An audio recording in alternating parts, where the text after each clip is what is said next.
चलो थोड़ा सा मैडम इनको छोड़ दो और इनको पहले तो मैं अपने दोनों साथियों का इंट्रोडक्शन कराता हूं। मेरे बाएं दाएं तरफ से गुलाम अहमद मीर साहब हैं जो पीसीसी प्रेसिडेंट हैं, एक्स मिनिस्टर हैं, और मेरे दाएं साइड तारा चंद जी हैं जम्मू से, ये एक्स डिप्टी सीएम रहे हैं कांग्रेस की तरफ से।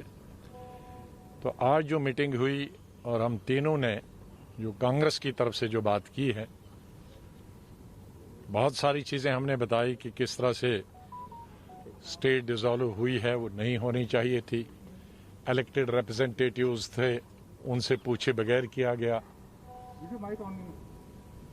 लेकिन अंत में वो तमाम चीजों के कहने के बाद हमने 5 बड़ी मांगें सरकार के सामने रखी। एक बड़ी मांग थी कि स्टेटहुड जल्दी देना चाहिए। हम लोगों ने ये बताया कि भाई सदन के अंदर गृह मंत्री जी ने भी और प्राइम मिनिस्टर ने भी ये आश्वासन दिलाया था हमको कि हम स्टेटहुड बहाल करेंगे एक समय पे।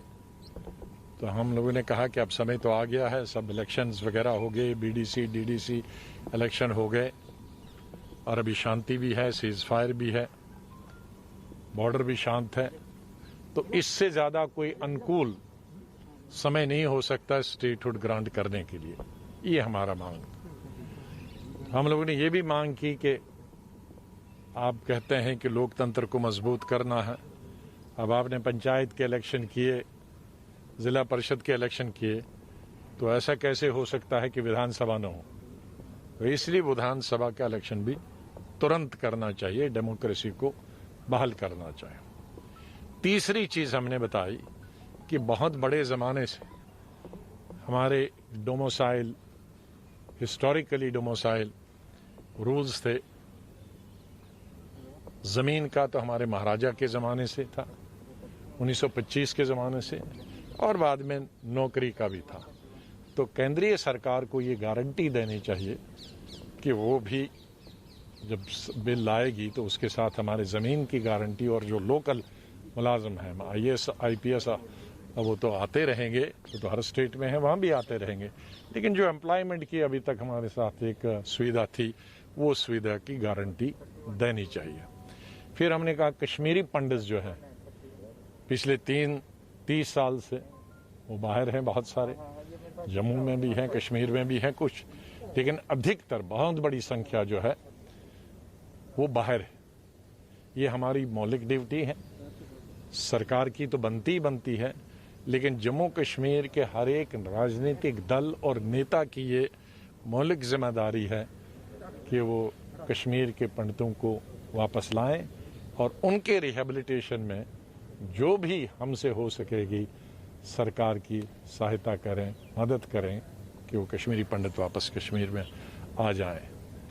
और 5वां पॉइंट था कि जिस वक़्त 5 अगस्त को स्टेट के 2 हिस्से किए गए और डाउनग्रेड किया गया, उससे पहले और उसके बाद भी हजारों की तादाद में पॉलिटिकल प्रिजनर्स थे, वर्कर्स थे, सोशल ऑर्गेनाइजेशन के लोग थे।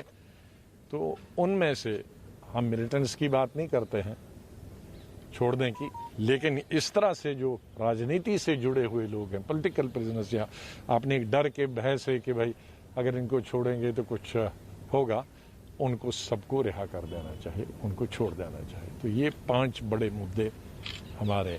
डॉक्टर साहब, सरकार की तरफ से जो आप लोग एजेंडे का इंतजार कर रहे थे, सरकार की तरफ से क्या एजेंडा आपके सामने रखा गया था, उस पर क्या?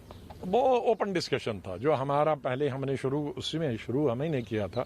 पहले स्पीकर थे हम कांग्रेस की तरफ से, तो हम लोगों ने पहले बताया एजेंडा। उन्होंने कहा समय और बोलने का कोई समय ज़्यादा बोलते, जो जिस विषय पे भी आप बोलना चाहो तो उस विषय पे बोलो। सर कुछ क्या दल कोई आर्टिकल मांग- 370 को कोई हटाने की मांग भी कर रहे थे। कुछ पार्टीज ये भी कह रही थी कि आर्टिकल 370 रिवोक होना चाहिए। क्या इस तरह की बातें, इस तरह की चर्चा भीतर भी मीटिंग में? देखो, अधिकतर लोगों ने कहा कि वो सुप्रीम कोर्ट के हैं, तो सुप्रीम कोर्ट के निर्णय का फैसला अधिकतर पार्टियों ने कहा। सर स्टेटहुड का मामला हो चाहे इलेक्शन का मामला हो, आप प्रधानमंत्री ने कोई आश्वासन दिया आप लोगों को? गृह मंत्री प्रधानमंत्री से पहले बोले और उन्होंने कहा कि हम वचनबद्ध हैं स्टेट देने के लिए, लेकिन पहले डिलिमिटेशन हो, इलेक्शन भी हो जाएंगे, इलेक्शन भी का हम वचनबद्ध हैं और स्टेटहुड देने के भी वचनबद्ध हैं। तो खाली उन्होंने कहा कि सिर्फ ये इसका इंतज़ार है और इसका विलंब हो गया, इसकी वजह से कोविड की वजह से हो नहीं पाया, वरना अभी तक डिलिमिटेशन हो जाता तो डिलिमिटेशन ख़त्म हो जाएगी तो हम इलेक्शन के भी करवाएंगे और स्टेटहुड भी देंगे। आप लोग संतुष्ट हैं प्रकार, आप लोग बैठक से संतुष्ट है? अब हम संतुष्ट उस दिन हो जाएंगे जिस दिन इलेक्शन में हो जाएगा और स्टेटहुड दी जाएगी। और सब ने ये एक मांग की, हम लोगों ने भी मांग की है कि फुल फ्लैज स्टेटहुड की बात हम करते हैं। सर कोई समय सीमा सरकार की तरफ से दी गई है सर चुनाव कराने की? कोई नहीं, उसके लिए पीएम ने कहा, हम लोगों ने कहा कि पहले बुलाए, तो उन्होंने कहा कि मेरा बिल्कुल पिछले साल से ये मन था कि बुलाऊं, लेकिन चूंकि कोविड था तो कोविड में इतने लोगों को इकट्ठे बुलाना, बल्कि उन्होंने ये भी कहा कि पोस्ट कोविड ये सबसे बड़ी मीटिंग मेरे इस हॉल में हुई है, ये सबसे बड़ी है कोविड में। तो लेकिन एक विंडो निकला, तो इस विंडो में हमने बात की। आजाद साहब, आज खबर आई है कि चुनाव आयोग भी जल्दी, मतलब परिसीमन आयोग जो है जल्दी ही बैठक बुलाएगा, सर्वदलीय बैठक। वो मुझे मेरी जानकारी, आप लोग उसका स्वागत करते हैं अगर जल्दी? हाँ, जल्दी होना चाहिए। अगर इलेक्शन करना है और नॉर्मलसी बहाल करनी है, डेमोक्रेसी बहाल करनी है, हम चाहते हैं कि तुरंत डेमोक्रेसी बहाल हो जाए। हम लोगों ने ये भी बात रखी कि हम ब्यूरोक्रेसी के खिलाफ नहीं है, ब्यूरोक्रेसी एक हिस्सा है डेमोक्रेसी का और सरकार का, लेकिन ब्यूरोक्रेसी सरकार खुद अपने आप में लेजिस्लेचर का काम नहीं कर सकती है, मंत्री का काम नहीं कर सकती है। तो इसलिए ब्यूरोक्रेसी हमारे कॉन्स्टिट्यूशन में निर्धारित है, ब्यूरोक्रेसी को क्या करना है, और political leader. All right, that's Ghulam Nabi Azad, one of the leaders.